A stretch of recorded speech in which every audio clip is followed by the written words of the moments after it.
지난주에 이어서 사울은 왜 실패했고 다윗은 어떻게 인정을 받게 되었나라는 그 흐름에 이어서 오늘 사무엘하 다윗의 이야기를 살펴보고자 합니다. 다윗은 어떻게 인정받는 사람이 되었을까? 일전에 청풍호를 다녀왔습니다. 청풍호 제천 쪽에 있는 건데요. 왜 의림지로 유명한 제천, 그 산자락에 둘러싸이는 호수가 아주 멋있더라고요. 어떻게 이런 걸 모르고 살았을까 싶을 정도로 그 청풍호가 굉장히 수려했습니다. 해가 지는 노을역에 그 노을과 이 호수와 산의 그 실루엣이 딱 맞아 떨어지면서 야, 여기서 고백하면 안 넘어갈 사람이 없겠다. 분위기 기가 막혔습니다. 산자락마다 어떻게 또 이렇게 그 뭐 떡갈비면 떡갈비, 죄송합니다. 식사 시간이 다 돼가는. 또 이쪽 산자락이 많아서 약초가 많습니다. 여기 우리 이렇게 저 수유리 쪽으로 가면 무슨 명가 무슨 약초 파는 밥집 있지 않습니까? 그게 제천에도 본점이 있더라고요. 그런 그 약초도 많고 약초로 만든 음료, 약초로 만든 밥, 그리고 된장, 간장, 이게 아주 풍성합니다. 이 제천을 얘기하는 이유가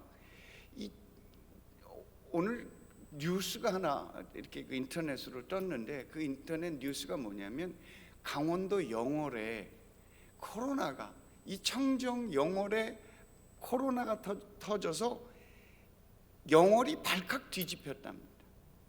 영월에 누가 코로나가 있겠습니까? 서울에서 오는 사람이나 있을까 말까. 그런데 그 영월에 코로나가 발칵 일어나서 그 영월이 발칵 뒤집혔는데, 알고 봤더니 이게 제천까지 가는 것이었어요.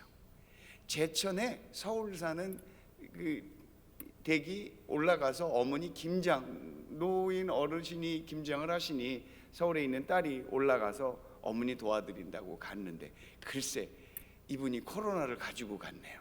본인이 의도했겠습니까? 많은 어쨌든 어머니가 그 가족이 되니까 또 어머니 그걸 모르시고 잠복기가 있었지 않습니까? 그래서 어머니는 요양원에 가갖고 김장을 담았네 요양원에 뻥 터졌어요. 그랬더니 이 아이, 이 엄마와 또 했던 그 어린이집 교사가 거기서 또 어린이집에 코로나가 연결이 됐습니다.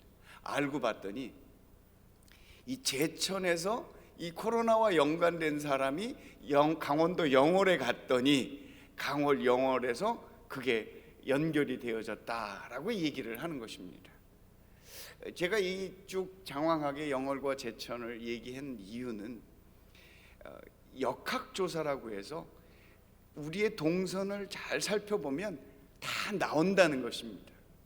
우리가 갖고 있는 이 모바일, 스마트폰, 이 전화기가 그 추적 장치가 다 되어 있는지, 제가 강원도를 가면 강원도에서 문자가 뜨고요, 마포에 가면 마포구청에서 확진자 뜨고요, 도봉구 갔더니 도봉구에서 뜨고, 가는 데마다 쫓아다닙니다. 뿐만 아니라 우리가 크레딧 카드를 쓰면 어디서 뭘 썼는지를 다 알 수 있는 것이죠. 그래서 나는 아무 생각 없이 이렇게 가서 뭘 했다고 하고, 그리고 나 말고는 누가 알겠어? 라고 생각을 했는데, 이것저것 조사하니까 그 동선이 쫙 나오면서 너 거기 있었지, 딱 찌르면 욱 하고 찔리는 것입니다. 안 드러날 사람 아무도 없는 것이죠. 그래서 이게 또 뒤집어서 얘기하자면 개인 정보 보호가 되느냐 안 되느냐. 그래서 얼마 전에는 프랑스에서는 이것에 대해서 많은 반대하는 집회도 있었다고는 하는데요. 알고 봤더니 대만은 아예 그냥 모든 국민들이 다 자신의 위치를 추적할 수 있는 장치를 하나씩 다 부여받는답니다. 그래갖고 이걸 전화기가 없더라도 이걸 부여받고 돌아다니면 어디 갔는지가 다 나오는 것이죠. 숨길 수가 없습니다. 너 거기 갔지. 오늘 이 다윗이 나단 선지자 앞에 서게 돼서 너지, 네가 그랬지 라고 얘기를 했더니 다윗이 욱하고 쿡 찔림을 깊이 받는 그런 아주 어마무시한 사건이었습니다. 여러분이 잘 아시는 것처럼 다윗은 전쟁에 나가지 않고 있다가 매력적인 여인을 발견해서 그 여인을 불러들여서 잠을 자게 됩니다. 그런데 또 그게 또 날짜가 잘못 맞았는지 잘못 맞았는지 아기를 갖게 되었습니다. 그래서 그거를 어떻게 감추려고 생각의 동선을 움직여서 남편을 끌어들였습니다. 어디서 끌어들여요? 전쟁터에 있는 남편을 끌어들였는데 여차저차 했는데 그게 안 맞아 떨어졌습니다. 그러다 보니까 다윗은 그 장군을 은밀하게 그 전쟁터에서 그 장군을 그 휘하에 있는 그 우리야 장군을 다스리는 요압 장군에게 은밀하게 편지를 써서 그를 적절한 시기 적절한 장소에서 아무렇지도 않은 듯 전쟁터에서 죽은 것처럼 죽게 하라라는 은밀한 살인 교사가 발령이 되는 거죠. 요즘 말로 하자면 그 부하를 향해서 압수수색이 들어가서 그를 쫙 사찰을 다 하도록 만들어서 발칵 뒤집어 엎으려고 했던 것이죠. 이게 드러난 것입니다. 자기는 정말 은밀하게 잘했다고 생각을 하는데 아무도 모를 것이라고, 심지어는 요압 장군에게 저 우리야 장군을 은밀하게 사찰해서 그로 곧 죽게 만들도록 했던 그 사찰 지시도 그냥 넘어갈 줄을 알았던 것이었죠. 아무도 모를 줄 알았는데 하나님은 보고 계셨습니다. 우리야 장군을 죽이도록 했던 그 요압에게 썼던 편지를 본 것이 아니라 다윗의 마음 가운데 그의 악함과 그의 마음속의 치절함과 그의 마음속에 일어났던 그 모든 죄의 흐름들을, 생각의 동선을 마치 모바일 폰이 움직이는 것처럼, 크레딧 카드가 움직이는 것처럼 어디서 무엇하고 무엇에 돈을 쓰고 있는지를 딱 잡아서 이것 너지, 네가 바로 그 사람 아니냐, 내 이놈 네가 네 죄를 알렸다. 드라마에서 보면 이렇게 얘기 나올 법칙한 것입니다.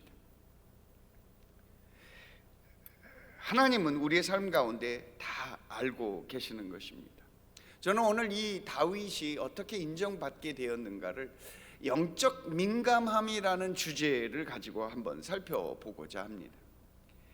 하나님은 모르고 계실 것이라고 생각하고 묻어서 넘어가려고 했던 것, 하나님이 우리를 사랑하시고 우리를 하나님께서 높여주시고 존귀하게 삼아주시기 위해서는 하나님이 오히려 다 아셔야 합니다. 그게 내가 보호받고 내 삶이 하나님 앞에 정직하며, 그래서 내 삶이, 내 인생이 올바로 갈 수 있는, 하나님께로 갈 수 있는 길이 열려지는 그 은혜가 되기 때문입니다.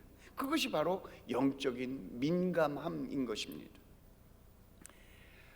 한 번은 지난주에 계기가 돼서 그 근처에 병원을 가게 돼서 치과를 간 김에 치과 치료를 했는데 바로 앞편에 안과가 보였어요. 안과가 보여서 안과도 한번 검사를 해볼까 해서 가봤더니 안과 검사를 해요. 검사를 하는데 눈을 이렇게 한눈을 가리고 그 앞에 있는 그 점을 하나 보고 그 점 옆에 불이 가까이서도 반짝, 저 위에서도 반짝, 그러니까 불빛을 쫓아가는 게 아니고 가운데만 보면서 좌우 상하에서 빛이 나는 거, 그 빛을 잡는 거죠. 볼 때마다 이렇게 딱딱 잡는 거예요.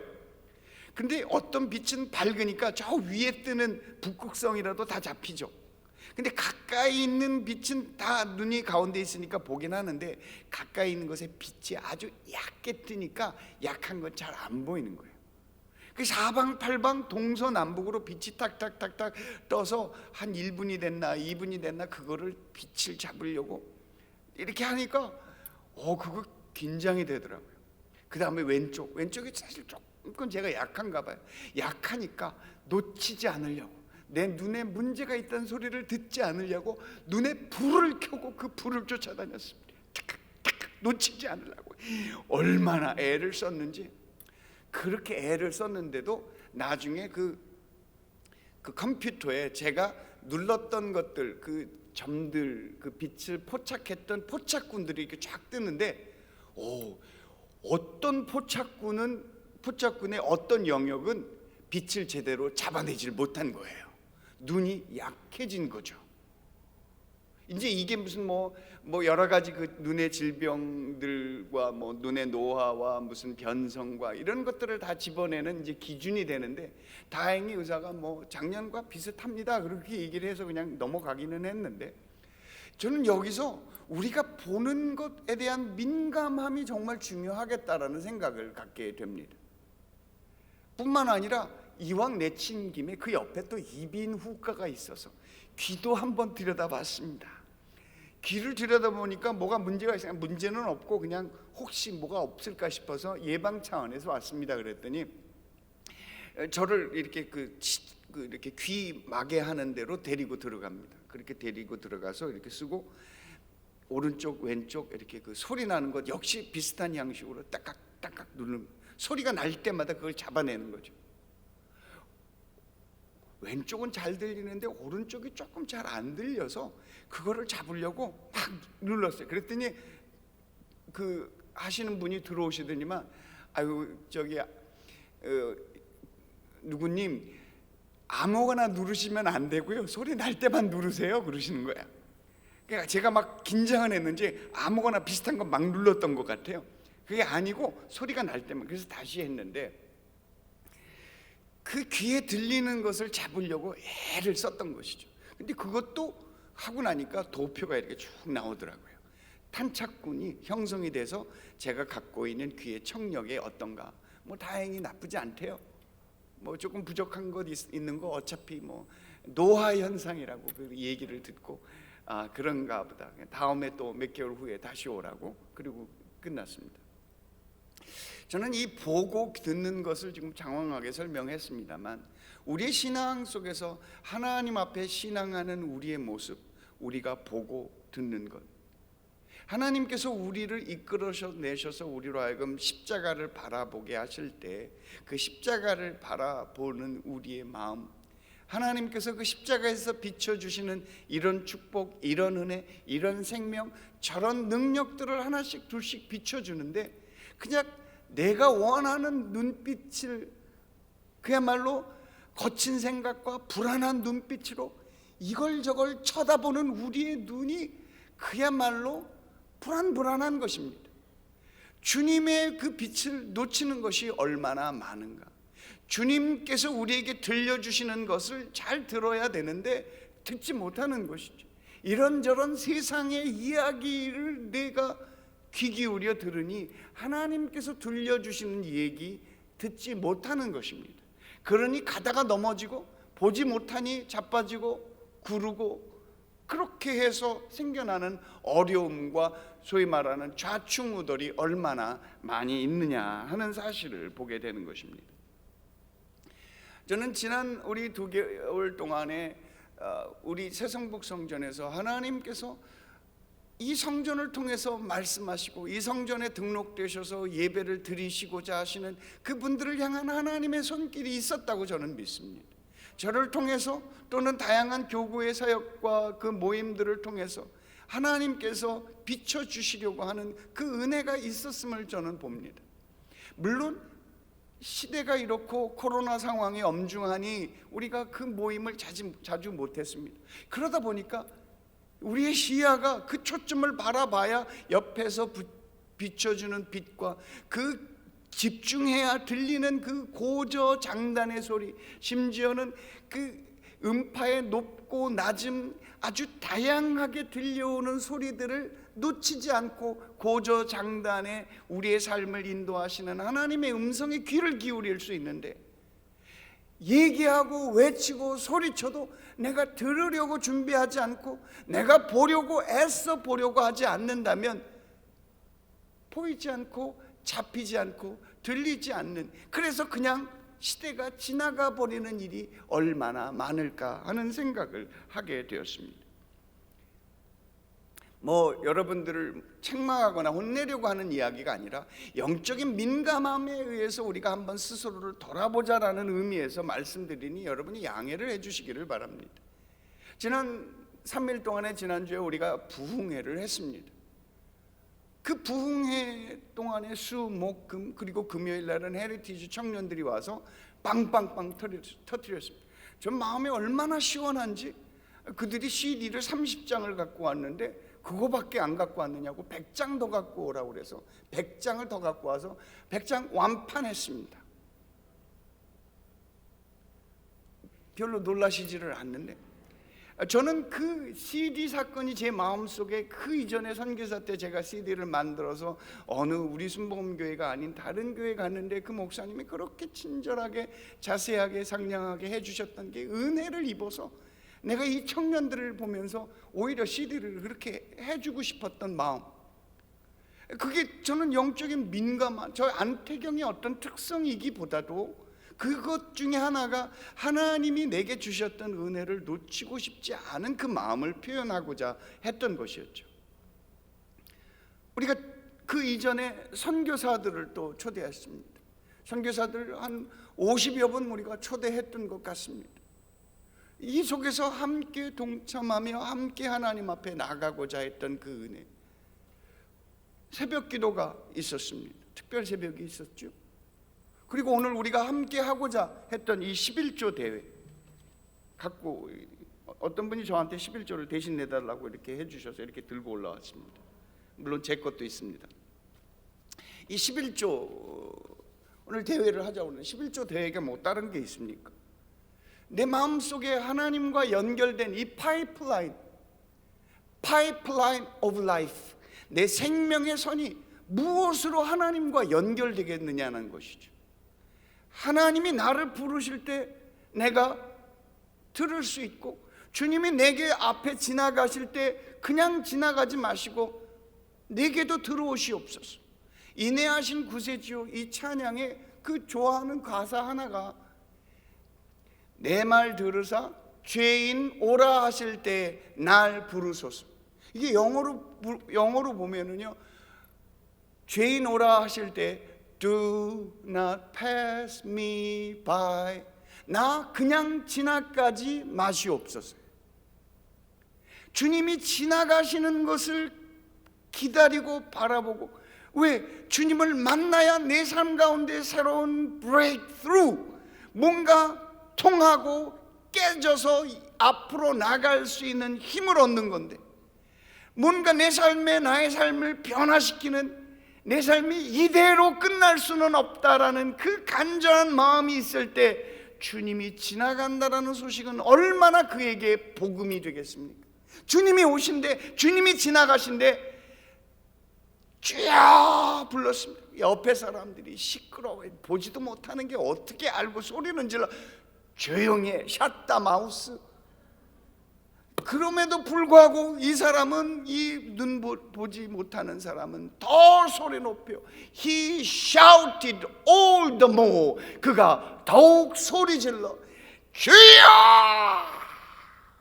이대하신 구세주여, 내 말 들으사 죄인 오라 하실 때에 나도 불러 주소서. 나도, 그것이 영적인 민감함인 것입니다. 그것 외에 우리가 주님과 연결할 방법이 무엇일까요? 아침 저녁으로 기도를 열심히 해요, 큐티를 열심히 해요, 성경을 구약을 같이 읽자고 하는데 따라오기를 해요. 이것도 안 하고 저것도 안 하고 그나마 하나 있는 예배, 하나님 앞에 나가자고 하는데 그 예배당에서 하나님이 이 사람 저 사람 불러서 잔치하며 주님의 임재를 우리가 함께 높이고자, 그렇게 이 성전이 하나님의 성전이 되고 우리가 갈 때 하나님 오시옵소서, 인정합니다, 환영합니다, 모셔드립니다. 그렇게 주님과 함께하고자 하는 우리의 그 간절함이 없다면 주님과 연결될 수 있는 길이 뭐가 있느냐 말이죠. 그렇다고 누구처럼 뭐 돈이 많아서 한 30년은 벌지 않아도 쓰고 떵떵거리며 살 수 있는 재산이 있어? 있으신 분도 물론 계시죠. 우리의 삶이 하나님과 연결될 수 있는 것이 무엇인가? 나의 간절함밖에 더 있냔 말이죠.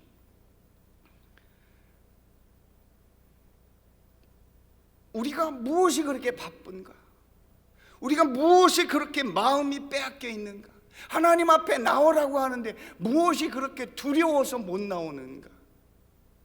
내가 소중하게 생각하고 있는 것이 무엇일까? 내가 정말 놓치지 않으려고 해야 하고 있는 것이 무엇일까? 아니, 내가 놓치고 있는 것은 무엇일까? 내 손에 대신에 붙잡고 있는 것은 무엇일까를 생각해 보는 것, 그것이 영적인 민감함이라고 보는 것입니다. 차라리 나단 선지자처럼 내 이놈, 네가 네 죄를 알렸다 라고 나한테 누가 와서 나를 지적해 준다면 오히려 감사할 일인 것이죠. 그렇지 않다면 묻어서 넘어가 버릴 뻔했는데, 영월 가고 제천 가고 강북구 가고 강남구 가고 성동구 가고 다닌 거 어떻게 아느냐고요. 주님이 보신다는 것입니다. 주님이 아신다는 것입니다. 그리고 뿐만 아니라 내 마음에 말씀하고 있다라는 사실인 것이죠. 듣고 싶지 않다면 그냥 쳐버리는 것이죠. 뭐라고 그래? 아이고 조용히 해요. 쳐버리는 것입니다. 듣고 싶지 않으니까, 보고 싶지 않으니까 다 쳐버리는 것입니다. 그러면 하나님의 말씀하실 때 듣지 않고, 하나님이 보여주실 때 보지 않고, 하나님이 내 손 끌어 참여하고자 할 때 참여하지 않는다면 나는 무엇으로 바쁜가? 나는 내 마음은 무엇으로 채워져 있는가? 내 신앙은 무엇으로 채워져 있는가? 하는 것을 묻지 않을 수 없다라는 것이죠. 사울에 대한 우리의 평가 한마디로, 사울은 전심으로 하나님을 쫓지 못했다. 그 얘기는 무엇입니까? 그의 마음이 무엇인가 다른 것으로 나뉘어져 있었다라는 사실인 것입니다. 자신의 삶의 성취도 있고, 자신들이 이끌어갈 삶에 대한 책임감도 있고, 또 하나님에 대한 신앙도 없지 않았던 것이었죠. 우리가 시간이 있으면 한 번 더 볼 수도 있었던 것이 다윗과 아비가일이라는 그 여인, 나중에 다윗이 자기 아내로 데려오긴 했는데요, 그 아내 남편의 이름이 나발이었습니다. 이름도 나발이야. 이 사람은 그 마음에 하나님이 없었습니다. 그의 삶의 죽음이 코앞까지 다가와서 다윗과 한 400명이 칼을 차고 그를 죽이려 오고 하고 있었는데도 그것을 깨우치지 못하고 여전히 함께 파티하면서 지내고 먹고 마시고 즐기고 있었죠. 그때 소리 없이 그 아내 아비가일이 다윗에게 찾아와서 그 죽음 앞에서 주인이시여 용서해 주시옵소서, 알지 못하고 깨닫지 못하여 이리하여 싸우니 용서해 주옵소서. 대신 빌고 청원하고 또 간구해서 겨우 그 아비가일의 지혜로 그의 남편 나발을 살렸어요. 그래서 그렇게 기록하고 있습니다. 아비가일, 두 남자를 살린 여자. 남편 나발도 살렸고, 다윗이 거기서 칼부림했으면 다윗의 그 삶 속에서도 또 다른 치명적인 부분이 기록될 수 있었을 터인데, 아비가일은 다윗도 살리고 나발도 살렸습니다. 물론 나발은 하나님께서 따로 다루셔서 하나님이 치심에 그가 숨을 거두게 되었습니다마는, 나발은 아예 나발해서 하나님 앞에 나오지도 않았던 사람, 비교할 것도 없습니다. 그렇지만 사울은 그 마음에 하나님께서 기름 부으시고 세우셨습니다만, 그의 마음의 중심에 이것저것 많이 있었습니다. 삶에 대한 책임감, 내 삶의 성취, 그것이 그의 마음속에 왔다 갔다 하면서 하나님을 향하여 전심으로 서지 못했던 사울. 다윗은 그의 삶 가운데 야훼 하나님을 전심으로 쫓았습니다. 오히려 다윗이 그의 왕궁 초기 생활에 사울에게 그 창으로 죽임을 당할 뻔했던 그 위기를 벗어나 10여 년을 광야로 보냈던 것이 오히려 잘된 것 같습니다. 10여 년을 광야로에서 보내며 그는 그의 죽음 같은, 태산과 같은 이 광야의 죽음의 위기, 날마다 일촉즉발 가는 동네에서 여기 다윗 있다고 신고하고 사울이 스파이와 병력을 풀어서 다윗이 있는 곳을 찾아내서 그를 죽이려고 했던 그 일촉즉발의 위기를 벗어나기를 여러 차례, 오히려 그 태산 같은 위기들 앞에서 그는 그와 함께 했던 사람들과 함께 사는 법을 배웠던 것입니다. 오히려 위기가 그의 삶 가운데 더욱 집중하게 했던 것입니다. 내가 혼자 되었으니, 나처럼 혼자 되었던 심령이 억울하고 심령이 가난하고 애통한 사람들, 그렇게 함께 모여 다니는 것이 400명이 되었습니다.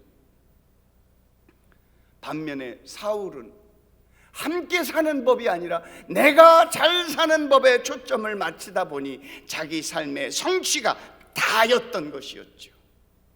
책임감이라고는 하지만 그것 역시 자신의 삶의 성취에 지나지 않았던 사실을 하나님이 놓치지 않았던 것이었습니다.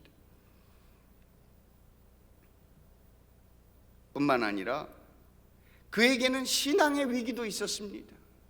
하나님께서 그를 지켜주시고 보호해 주셔서 오늘 성경 말씀처럼 하나님이 그를 구원해 주신 것이 너무나 감사해서, 하나님, 내가 이렇게 잘 살고 있는데 하나님이 나를 이 땅의 왕으로 삼아주셔서 그 광야 생활을 마치고 그가 왕이 되었을 때 그는 그의 광야 어려웠던 시절을 지켜주셨던 그 하나님을 잊지 않았습니다. 그래서 저 허름한 곳에 있던 법궤를 하나님의 궁전으로 옮기고 싶었던 그의 헌신, 그의 간절한 마음, 하나님 이 마음 받아주세요, 하나님 영광 받아주세요.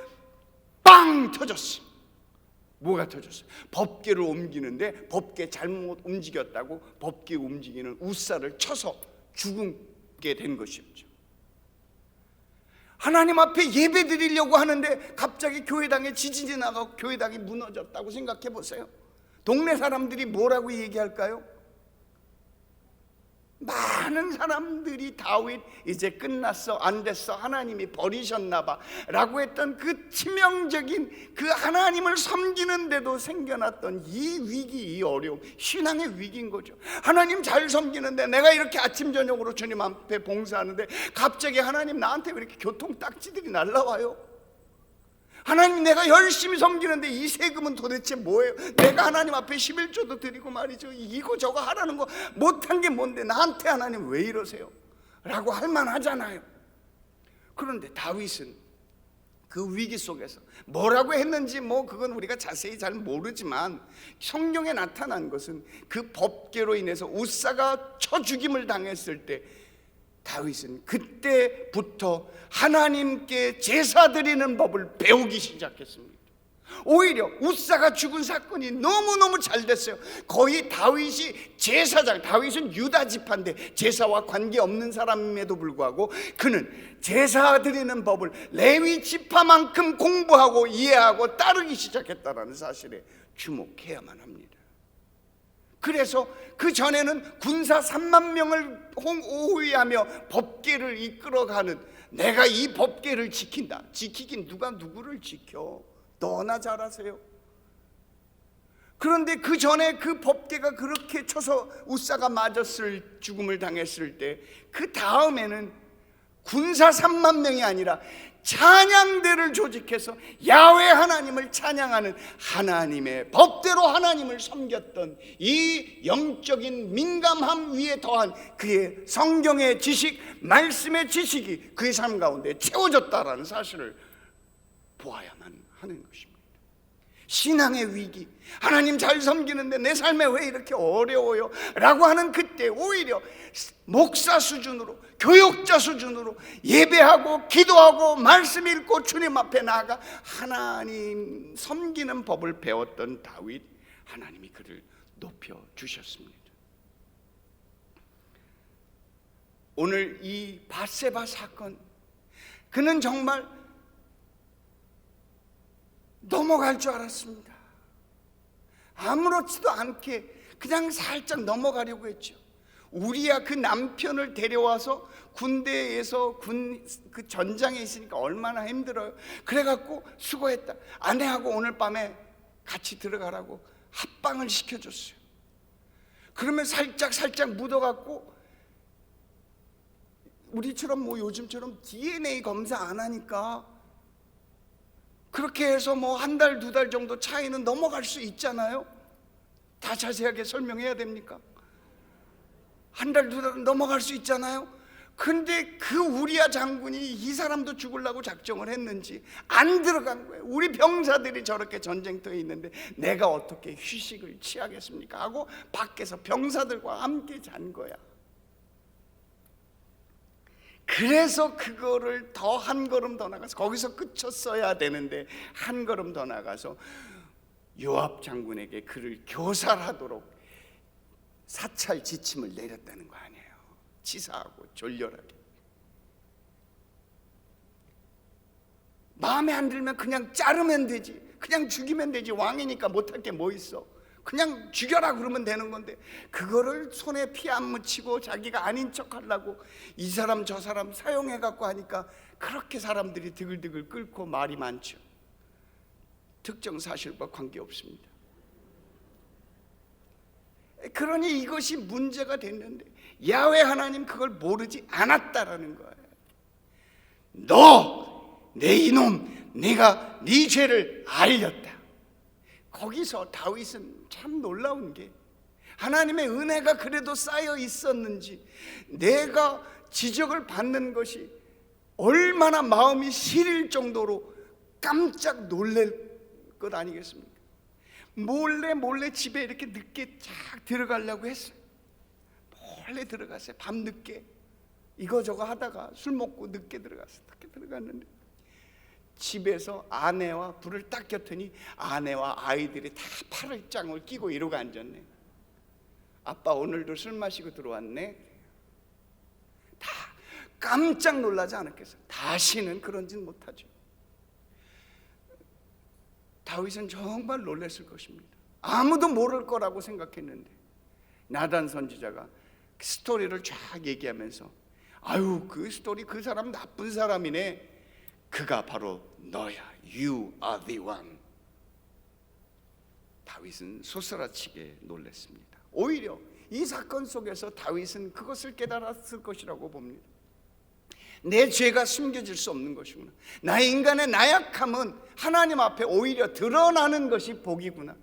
그 이후로 한마디도 변명하거나 한마디도 자신이 어디에 숨으려고 하지 않았습니다.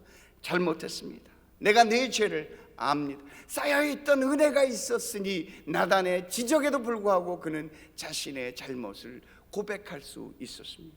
그리고 나서 썼던 시편 51편이 그의 처절한 그의 마음속에 드러남을 고백했던 것, 시편 51편에 기록되어 있습니다.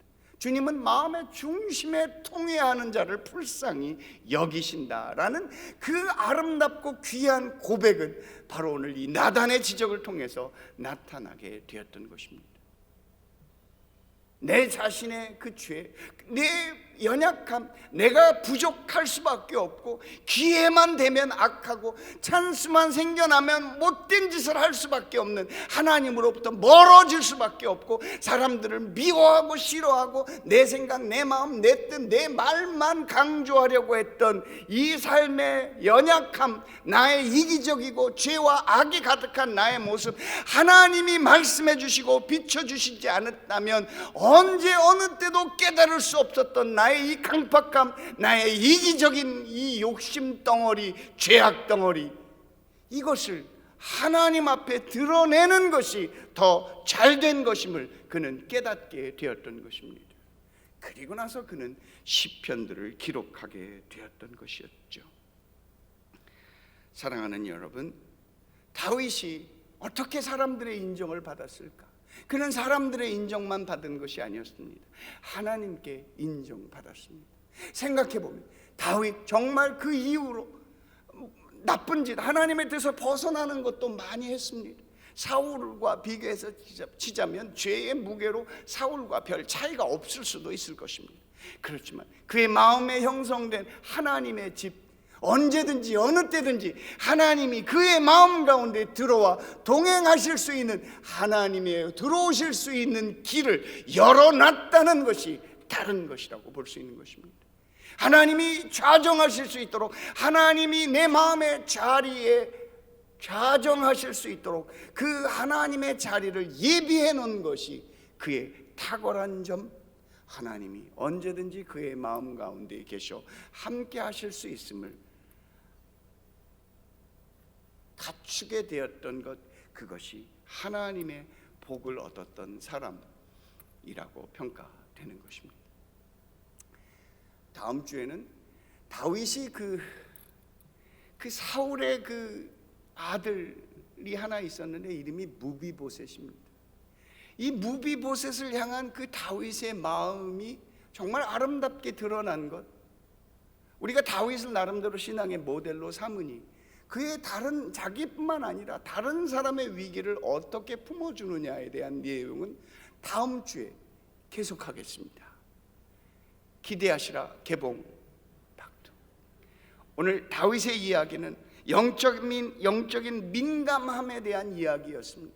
우리가 보고 우리가 듣고 하나님의 말씀에 따라 살고자 했던 사람 다윗. 오늘 이 11조 대회도 돈 내라는 그런 뜻이 아닙니다. 아니긴 뭐 또 아니라고 하는 것도 또 그렇죠. 돈을 내라는 것인데 돈의 의미가 무엇인가는 거죠. 내가 하나님 앞에 헌신하는 의미가 무엇인가를 이해하자라는 거예요. 이런 마음의 이해 없이, 하나님이 오시는 내 마음의 자리 없이 이거 돈 내니까 얼마나 아까워. 그 돈 갖고 뭘 못하겠어요. 사랑하는 여러분, 하나님이 내 생명 되심을 귀하게 여길 때 우리의 삶의 11조를 드릴 수 있는 것 아닌가 싶습니다. 성경에서 잘 알고 있는 다니엘, 성경은 그를 마음이 민첩한 사람이라고 했습니다. 사랑하는 여러분, 다니엘과 같이, 다윗과 같이 마음의 민첩함으로, 하나님 앞에 영적인 민감함으로 주님이 부르실 때 손들고 주님 앞에 나갈 수 있는 저와 여러분들 되어주시기를 주의 이름으로 축원합니다.